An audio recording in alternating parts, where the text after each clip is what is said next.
Olá pessoal, neste vídeo veremos a segunda parte do capítulo 10, contextualização ativa do livro Igreja Centrada. No vídeo passado, na aula passada, nós vimos a ilustração que norteia todo este capítulo, a ideia da perfuração numa rocha para que depois haja uma explosão, ou seja, a importância de a gente entender a cultura, nos identificarmos com ela, para que depois nós a desafiemos. Então nós vimos essa ilustração, os perigos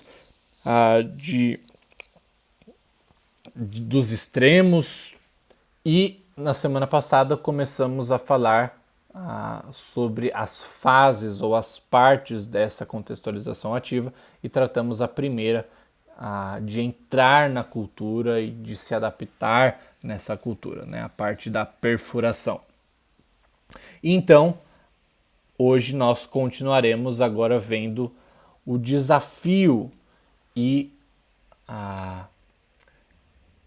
que temos em desafiar e confrontar a cultura. Tá? Então,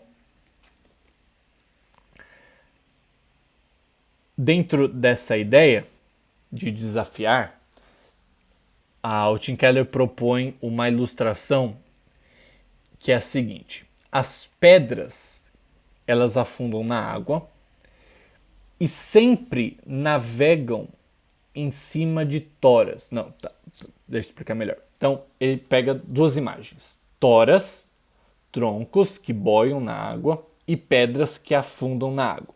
Só que quando você amarra essas toras numa jangada e coloca essas pedras em cima, então as pedras navegam em cima dessas toras, só que o contrário não funciona.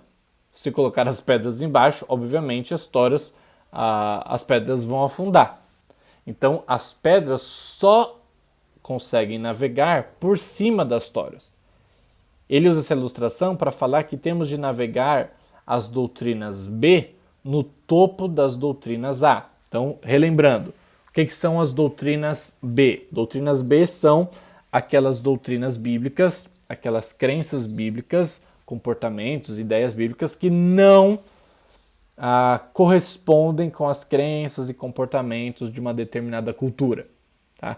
Que, inclusive, essas doutrinas são consideradas ofensivas e com certa suspeita por aquela cultura, porque é algo bem diferente da cultura, o que a Bíblia está falando.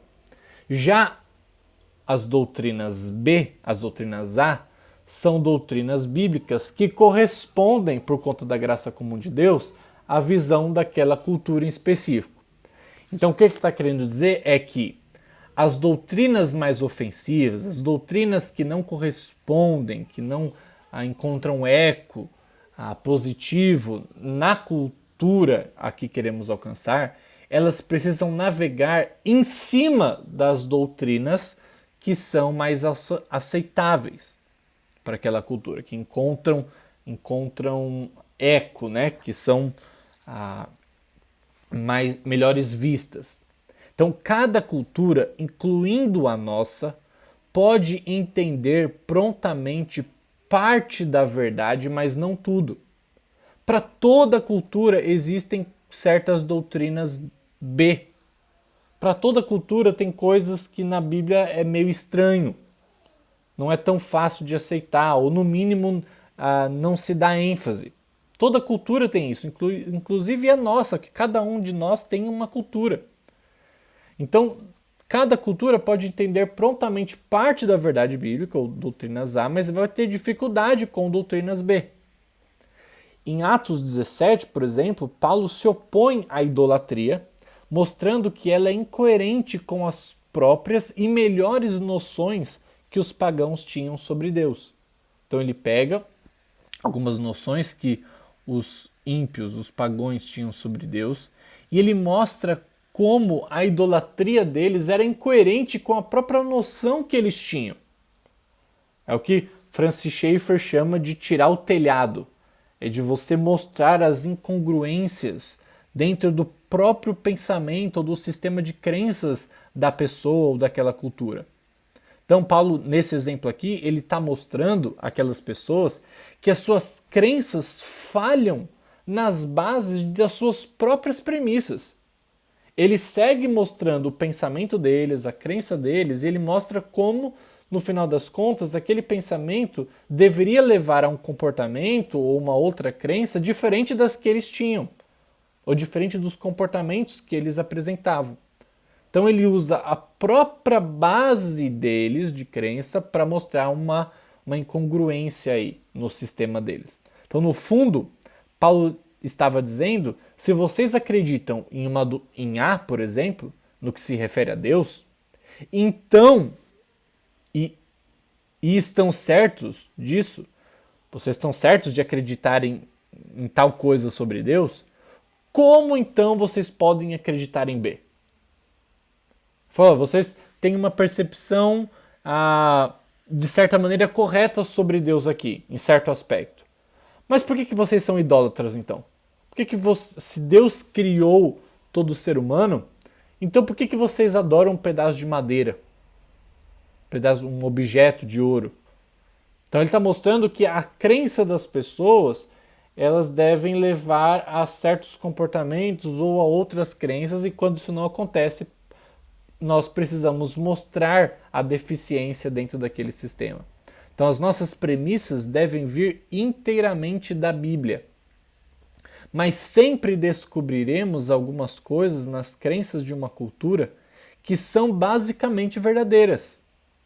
Coisas sobre as quais podemos embasar a nossa crítica. Ou seja, esses aqui são os troncos, esses aqui são as toras. As verdades que estão corretas naquela cultura são as toras, os troncos, que nós colocaremos as pedras em cima, tá?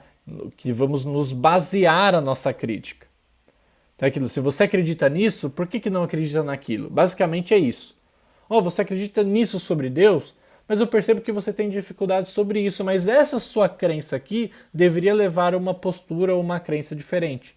Então nós começamos com o ponto pacífico para mostrar a partir daquele ponto um erro, uma deturpação ou alguma coisa nesse sentido.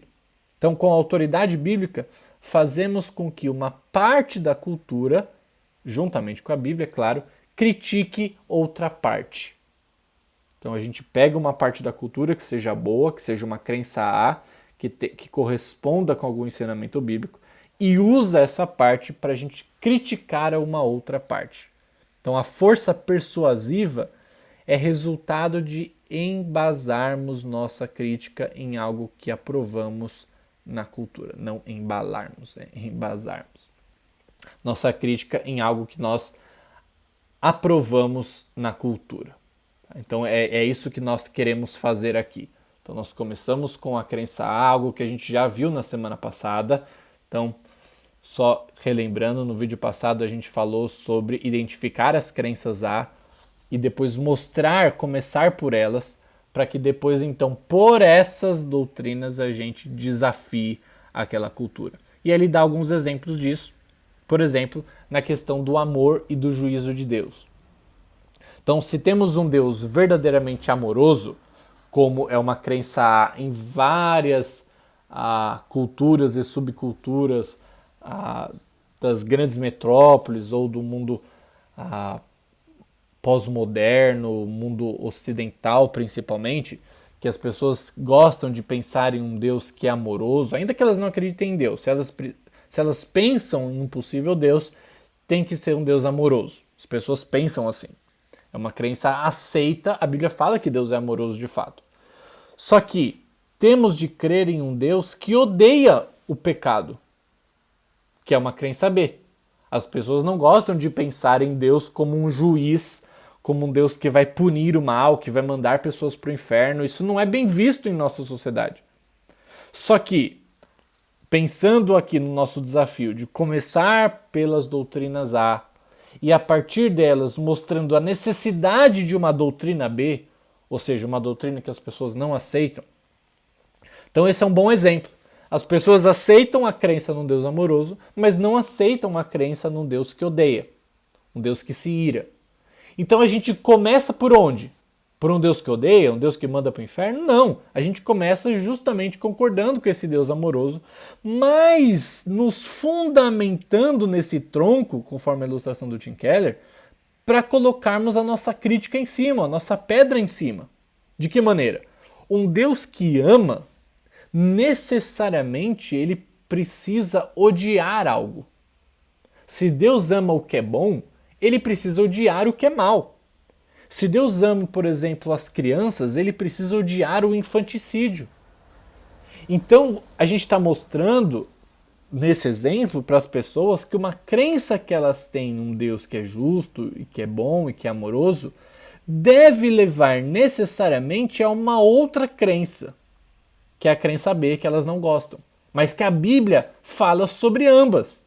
E ambas precisam ser aceitas. Entendeu? A importância aqui, com esse exemplo, acho que ficou mais claro se você não estava entendendo. Então, você identifica quais são as crenças que correspondam com a verdade bíblica, depois você mostra, você começa por ela, e aí então você fundamenta nela a sua crítica, mostrando uma outra parte da doutrina que as pessoas não aceitam. Um outro exemplo disso é o pecado como idolatria. Então, transmitir o conceito de pecado por meio do ensino bíblico sobre idolatria é um modo eficiente de comunicar a uma sociedade pós-moderna a noção de cegueira espiritual e rebeldia. Quando descrevemos como idolatria as coisas que dominam a nossa vida, a sociedade moderna não faz muita resistência com essa ideia. E descrever o pecado como amor desencaminhado e não apenas como infração à lei é mais persuasivo a um grande número de pessoas da cultura atual. O que ele está querendo dizer? Simplesmente chegar para as pessoas e dizer para elas assim, olha, isso é pecado, isso é contra Deus, tal. Geralmente as pessoas dentro de determinadas culturas vão falar, não, mas isso aí é subjetivo, é pecado para você, não é pecado para mim, cada cultura é diferente, etc. Só que quando você pega de uma maneira mais geral e mostra que o pecado é muito mais abrangente do que a pessoa está pensando, que pecado é a maneira... Quando você ama, por exemplo, alguma coisa além do que deveria, quando você idolatra alguma coisa, quando você coloca alguma coisa sobre Deus, então nisso consiste a idolatria, você torna muito mais abrangente e descreve pecado dessa maneira, então não somente como uma infração, mas as pessoas tendem, pelo menos na experiência do Tim Keller, ele descreve isso lá em Manhattan, as pessoas tendem a serem persuadidas. Outra maneira de expressar essa ideia é que a Bíblia mostra que, paradoxalmente, se não servirmos a Deus, não somos e nunca poderemos ser tão livres quanto desejamos. O que ele está dizendo aqui? Ele está falando que a idolatria, na verdade, é um sistema que nos aprisiona, porque a gente tenta procurar sentido, significado, importância, valor nas coisas que não podem nos trazer isso. E isso é idolatria. Quando a gente procura isso no trabalho, quando a gente procura isso na família, quando a gente procura isso no dinheiro, nas realizações, a gente percebe que, na verdade, a gente só vai ser consumido por essas coisas. Isso é idolatria. E isso acaba com a vida das pessoas. Só que, paradoxalmente, quando você serve a Deus, você então se torna verdadeiramente livre. Porque você é livre de encontrar sentido, significado, importância, valor no dinheiro, no trabalho, na família, nas realizações ou em qualquer outra coisa. Então, quando você se torna um servo de Deus, é quando você se torna livre. Então, você pega um ponto daquela cultura, que é a ideia de liberdade ou de satisfação, que é uma ideia que geralmente as culturas valorizam, principalmente no Ocidente. E você, a partir dela, você mostra como que, crendo num ideal de liberdade e crendo num ideal de satisfação, a pessoa necessariamente precisa conceber Deus. Porque se não tem Deus e ela idolatra um aspecto da realidade, ela vai estar dando um tiro no próprio pé, porque nada vai satisfazê-la. Nada. A pessoa vai buscar identidade em algo que nunca vai dar identidade para ela, nunca vai dar conforto, segurança, valor. Então você começa de uma crença A para depois chegar e desafiar a partir daquela crença e convidar a crer numa doutrina B. Então essa abordagem é um excelente apoio à doutrina B. Por exemplo, você é um pecador aos olhos de Deus. Isso não é bem aceito. Mas com base em uma doutrina A aceitável. Por exemplo, você foi criado para ser livre. Essas pessoas aceitam bem. E a partir daí, quando você começa, você foi criado para ser livre, você mostra o que o pecado fez. E que, na verdade, o que ela tem depois do pecado é a escravidão, ela não é livre. E aí, então você usa uma doutrina B, que é a ideia de um pecador aos olhos de Deus, para que então você, de alguma forma, volte a falar de esperança para ela. Tó, tem uma doutrina A, você foi criado livre.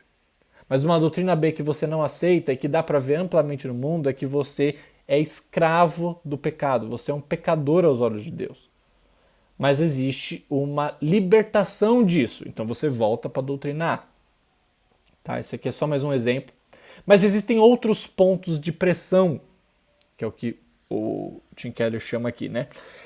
E ele propõe a seguinte pergunta: de que outras maneiras podemos desafiar a nossa cultura ocidental, principalmente secular e pluralista, como é a nossa também? Como que nós podemos fazer isso? De que outras maneiras podemos desafiar? Existem vários outros pontos de pressão em nossa cultura ocidental que traz...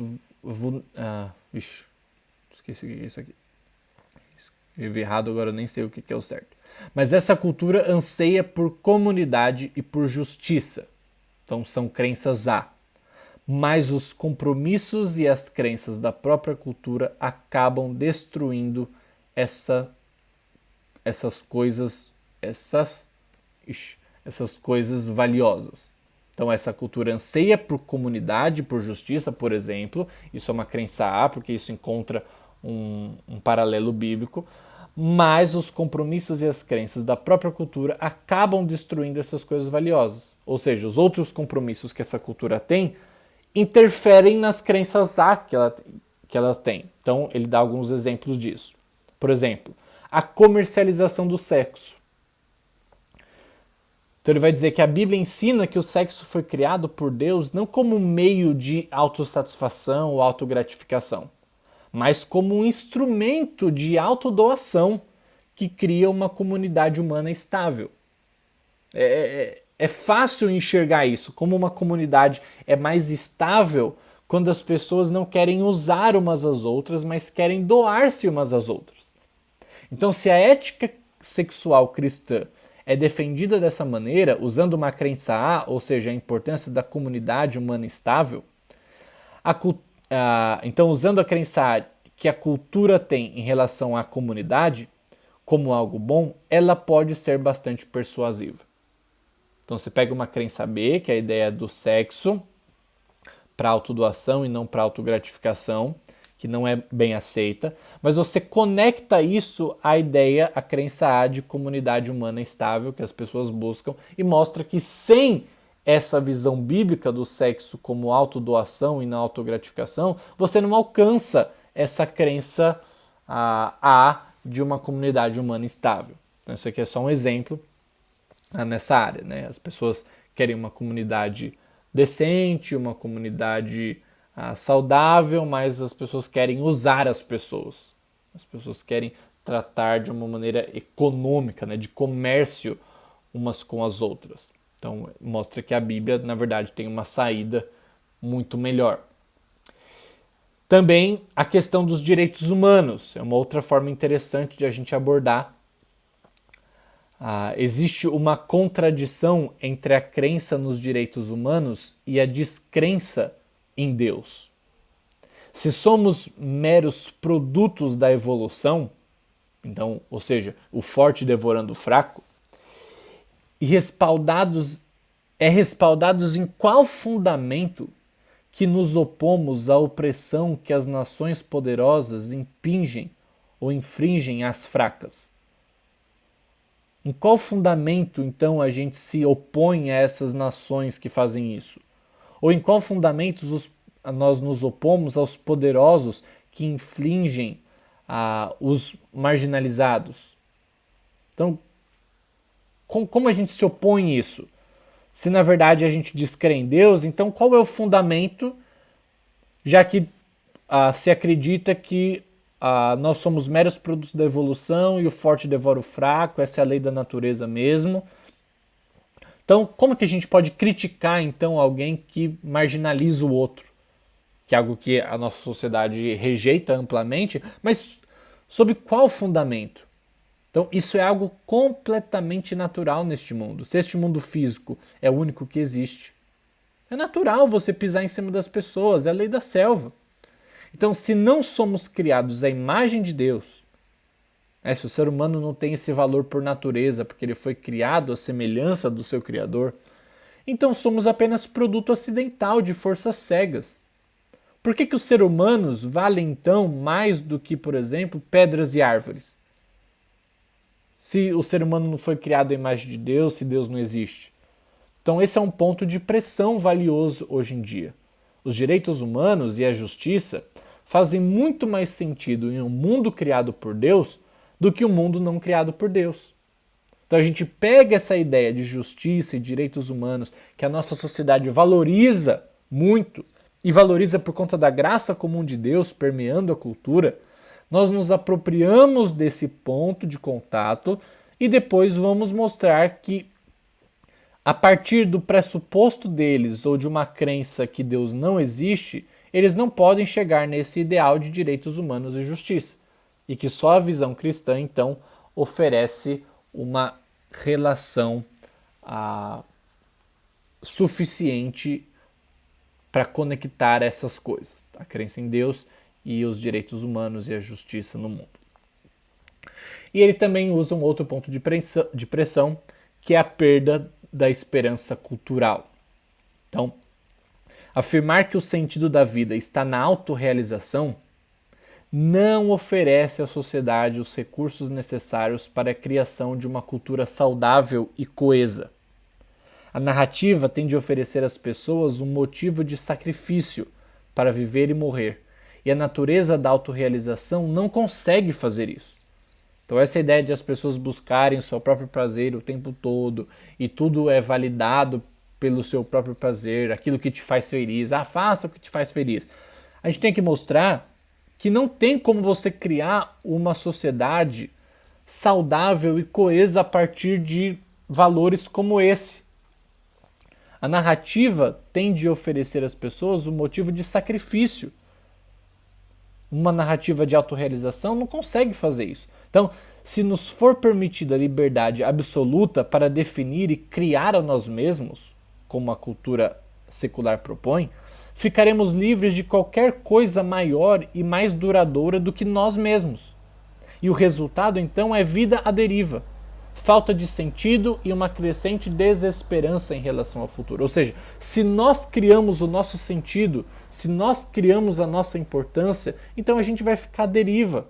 Na verdade, o mundo não tem sentido, porque nós precisamos criar um sentido para ele. E isso vai gerar uma desesperança em relação ao futuro. E o pouco envolvimento, então, já que as coisas não têm sentido por si só. Então essa é uma excelente abertura e oportunidade para uma comunicação persuasiva do Evangelho à sociedade dos nossos dias, mostrando que, por certos fundamentos culturais dessa sociedade secular, então não existe mais esperança cultural. Mostramos que essa esperança é resgatada só em Jesus. Então, pensando nesse aspecto, nós vamos para a terceira e última etapa, ou fase dessa contextualização, que é ativa, que é apelar aos ouvintes e oferecer consolo. Então, depois de nos aproximarmos da cultura e de fazermos oposição a seus ídolos, o que nós já fizemos nesse primeiro e segundo passo, devemos imitar sempre o apóstolo Paulo em apresentar Cristo aos nossos ouvintes como a fonte suprema daquilo que eles têm procurado. Então você entra na cultura, você se aproxima, você faz oposição a partir de uma crença em comum, uma crença que corresponde a algum ensino bíblico, e depois você leva as pessoas a uma fonte suprema daquele mesmo ponto que eles estavam procurando, mas no lugar errado. E você mostra como Cristo é sempre a verdadeira solução para as coisas. Então, lembrando da ilustração do Francis Schaeffer, né, de que você precisa tirar o telhado das pessoas, depois você vai fornecer um telhado novo, depois que é a pessoa de Jesus. Então você não vai deixar a pessoa destelhada, porque isso é falta de amor. Então, quando nos achegamos com gentileza a uma cultura, conquistamos a capacidade de nos dirigir a ela. Então, por isso a importância aqui de se adaptar e entrar com gentileza na cultura. Então, depois de desafiarmos a estrutura de crenças da cultura, os nossos ouvintes se sentirão desestabilizados, tá? Porque você vai ter tirado o telhado deles. Agora, nessa fase final da contextualização, podemos restabelecer o equilíbrio. Depois de desafiar, consolamos, mostrando às pessoas que as coisas que estão buscando só podem ser encontradas em Cristo. Aquilo que elas buscam em outras coisas deste mundo criado só vão levá-las ao desespero, à frustração, à desarmonia, mas elas vão encontrar somente aquilo que é de bom, aquilo que é de comum, com que a Bíblia fala, só em Cristo. Em outras palavras, mostramos aos ouvintes que o enredo de suas vidas só pode ter uma solução, um final feliz em Jesus. Então, nesse sentido, temos de recontar a história da cultura em Jesus. Precisamos entender muito bem aquela narrativa cultural e recontar toda aquela narrativa, só que chegando em Jesus. Então esse é o nosso desafio. O filósofo Blaise Pascal, ele comenta nesse sentido algo muito interessante. Ele diz o seguinte: os homens desprezam a religião. Eles odeiam-na e temem que a religião seja verdade. Então, para remediar isso, nós temos que começar mostrando que a religião, por exemplo, não é contrária à razão. Então esse é um primeiro passo. A gente aceita a ideia da razão, não como uma razão autônoma, tá? Não como que a gente define toda a realidade por meio da nossa razão sem Deus, mas você começa mostrando que a religião não é contrária à razão, que na verdade é honrosa para inspirar o respeito por ela. Aí depois, então, nós precisamos tornar a verdade amável. Então nós começamos a mostrar que a religião não é contrária à razão, mas para que as pessoas tenham respeito pela religião. Depois vamos mostrar que mais do que não ser contrária à razão, ela é amável. Para fazer com que os homens bons tenham a esperança de que essa verdade que a gente está apontando aqui da religião, ela é desejável. As pessoas querem que seja verdade aquilo. É como se você estivesse evangelizando e mesmo que a pessoa tenha dificuldade de acreditar, ela gostaria de que aquilo fosse de fato verdade, ela anseia por aquilo. A gente precisa mostrar que é amável, que as pessoas tenham esperança de que aquilo seja verdade. E por fim, só no final, temos de provar que ela é verdade. Então aquilo que as pessoas querem que de fato seja realidade, porque a gente mostrou como uma realidade amável, desejável, depois a gente mostra então que é verdade. Sempre lembrando das maneiras diferentes que as pessoas encaram a vida e as coisas, né? Existem pessoas mais conceituais, pessoas mais relacionais, pessoas concretas, pessoas mais intuitivas. Então, a Bíblia tem diversidade suficiente para nos capacitar a relacionar sua mensagem a qualquer narrativa básica cultural da face da Terra. Toda cultura, sem exceção, vai ter alguma ponte para que nós apresentemos a narrativa bíblica ou a pessoa de Cristo dentro daquela cultura. Então a Bíblia tem essa diversidade suficiente para que nós sejamos capacitados a relacionar a mensagem do Evangelho a qualquer narrativa cultural que exista nessa terra. Qualquer uma. Então por isso a gente pode apelar aos ouvintes e oferecer consolo.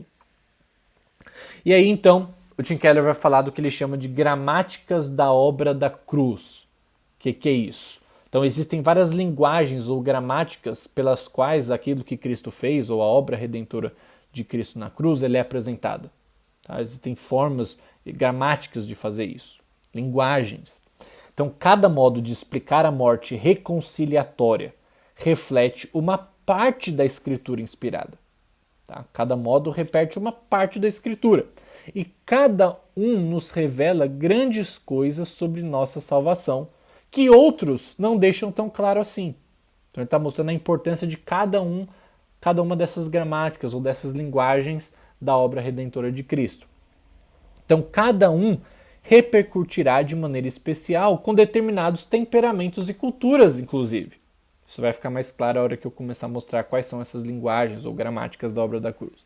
Então, eu quero que vocês observem essas gramáticas, perceba que o sacrifício substitutivo de Jesus está no âmago de todas essas abordagens aqui que eu vou mostrar agora. Então vamos lá. A primeira delas, primeira abordagem para a gente falar da obra redentora de Cristo na cruz, é uma linguagem do campo de guerra. A Bíblia fala muito sobre isso. Então, nesse sentido, Cristo lutou por nós contra os poderes do pecado e da morte. Ele derrotou os poderes do mal em nosso lugar. Então, essa é uma forma de a Bíblia apresentar a mensagem do Evangelho, de Jesus como esse que vence os poderes do pecado e da morte, aquele que luta, aquele que derrota os poderes do mal em nosso lugar. Tá? Aquilo que nós não poderíamos fazer, Cristo faz. Então é uma linguagem do campo de guerra. Perceba a ideia de substituição aqui. E algumas lembra também dessa ideia de que cada linguagem dessa, cada forma dessa de apresentar o Evangelho repercute de maneira mais especial em determinados tipos de pessoas, culturas e de temperamento. Então, um outro exemplo. A linguagem do comércio. A Bíblia fala sobre isso. O que é essa linguagem do comércio? Cristo pagou o resgate, o preço de compra, para nos livrar de nossa dívida. Ele nos liberta da escravidão. Então, a ideia de redenção na Bíblia pressupõe a ideia de escravos, né, do pecado, em que Cristo vai, usando a linguagem comercial, ele nos compra por um alto preço da sua própria vida e ele paga a nossa dívida para que nós sejamos libertos dessa escravidão. Então, uma linguagem de comércio, também a ideia de substituição aqui. Cristo paga algo que nós deveríamos pagar. E ele paga com a sua vida para que nós agora fôssemos livres. A Bíblia usa também a linguagem do exílio, né, da escravidão. Cristo foi exilado e separado da comunidade para que nós, que devíamos nós ser banidos, fôssemos trazidos de volta. E ele nos traz ao lar. Ele traz de volta ao jardim. Ele traz de volta ao nosso lar, ao nosso berço, onde nós nunca deveríamos ter saído. Mas para isso ele teve que sair, ele teve que morrer fora da comunidade, ele teve que morrer fora do arraial. De novo a ideia de substituição aqui. Então, para que nós voltássemos ao lar, Cristo precisou sair do lar dele. Ou uma linguagem do templo. Então, nessa linguagem do templo, Cristo é o sacrifício que nos purifica e assim torna possível a nossa aproximação do Deus Santo. Ele nos deixa limpos e bonitos. Então, a ideia de sacrifício que existia no templo, no tabernáculo, a ideia de que Deus é um Deus santo e justo que precisa ser apaziguado por conta da ira que ele tem contra todo o mal. Por ser um Deus amoroso e justo, ele precisa odiar o mal. E nós somos maus, nós fazemos aquilo que é errado. Então, Cristo vem e se sacrifica como um sacrifício agradável a Deus para que nós fôssemos purificados, para que nós fôssemos santificados, então aceitados por Deus. Deus aceita então a nossa adoração por conta do que Cristo faz. Então, de novo, a ideia de substituição aqui, no âmago do Evangelho.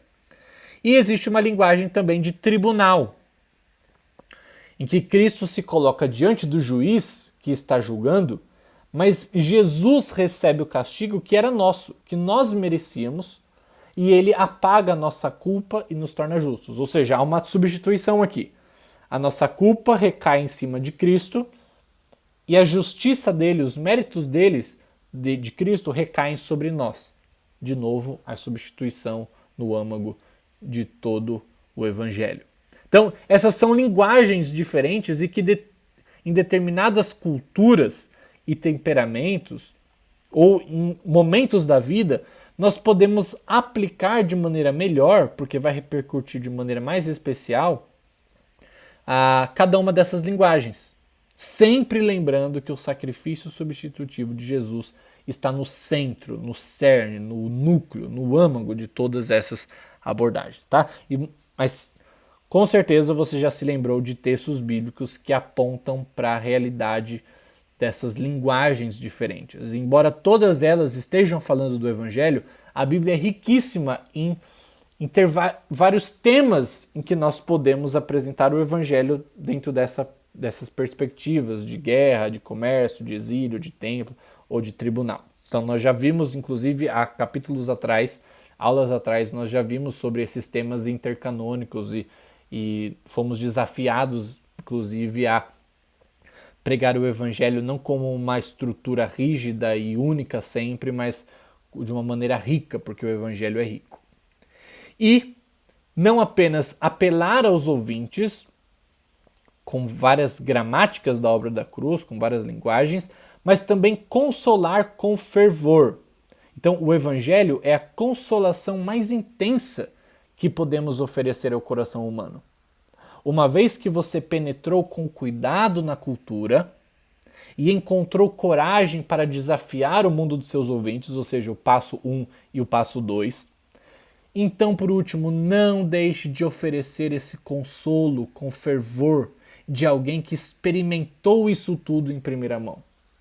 Então, fale de alguém, apele como aquele que vive e que experimenta toda essa verdade que você está proclamando. Com fervor, com alegria, com entusiasmo, com paixão, de maneira verdadeira, aquilo que você tem experimentado. Apele aos ouvintes oferecendo esse consolo, não consolo de um remédio que você não tomou, mas de algo que você experimenta diariamente, de uma alegria que você tem, de uma segurança, de um conforto, de uma identidade que você veste. É isso que a gente precisa fazer com esse tipo de fervor. E isso faz toda a diferença quando a gente vai apelar aos ouvintes. Então, lembrando o que nós vimos até aqui, nós vimos a partir dessa ilustração a importância de perfurarmos, de entrarmos na cultura e depois desafiarmos a cultura, e isso se refere ao passo 1 e ao passo 2, sempre lembrando da ideia de identificar crenças que correspondam ao texto bíblico, para que a partir delas nós falemos sobre outros aspectos que naquela cultura não são aceitos e que estão na Bíblia. E dessa forma, tirando o telhado das pessoas, a partir dessa explosão interna que a gente ocasiona, nós vamos apelar aos ouvintes a partir de vários aspectos da verdade bíblica e consolá-los com fervor. Então, terminando essa aula, não se esqueça de responder essas perguntas. Não faça isso sozinho, mas se você estiver sozinho, fazer o quê? Mas responda com as pessoas ou com alguém que você assistiu esse vídeo junto, ou pessoas que você vai convidar para que assista, e vocês então respondam de uma maneira muito prática e criem desafios muito práticos e pessoais para que vocês apliquem aquilo que vocês já viram nessas aulas, tá bom? Então, até a próxima aula. Deus os abençoe.